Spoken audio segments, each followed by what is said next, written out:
All right, guys, here with the mace bell, or better termed, the shoulder rock. I've been utilizing this exercise in every single one of my upper body training sessions as a nice shoulder warm-up. But it's much more than just a shoulder warm-up, okay? When I come in, I'm usually pretty stiff, pretty immobile, I feel, and I can't quite jump into weights right away. So I'll start with a very light shoulder rock, and I'll work through anywhere between 10 to 40 swings, just like this, before my training session.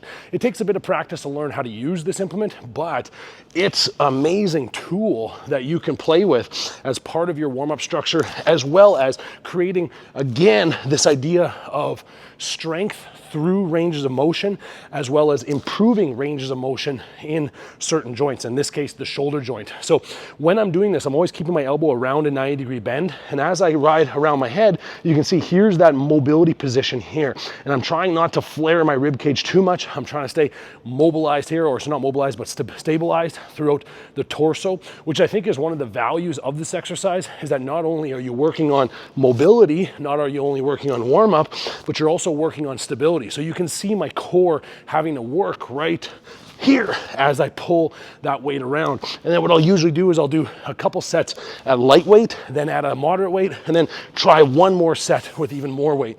So on here right now, I have 5 kilos. I started warming up with 2.5, and I'm gonna add another, so I'll go to 7.5 kilos by the time I'm done this. And then I get to experiment with different loads, and I start to work on connecting my torso to my shoulders and to movement. So again, this is another beautiful way to play with human movement, to play with part of exploring the body through movement inside the gym, rather than just thinking dips and pressing and all those kinds of great exercises, okay?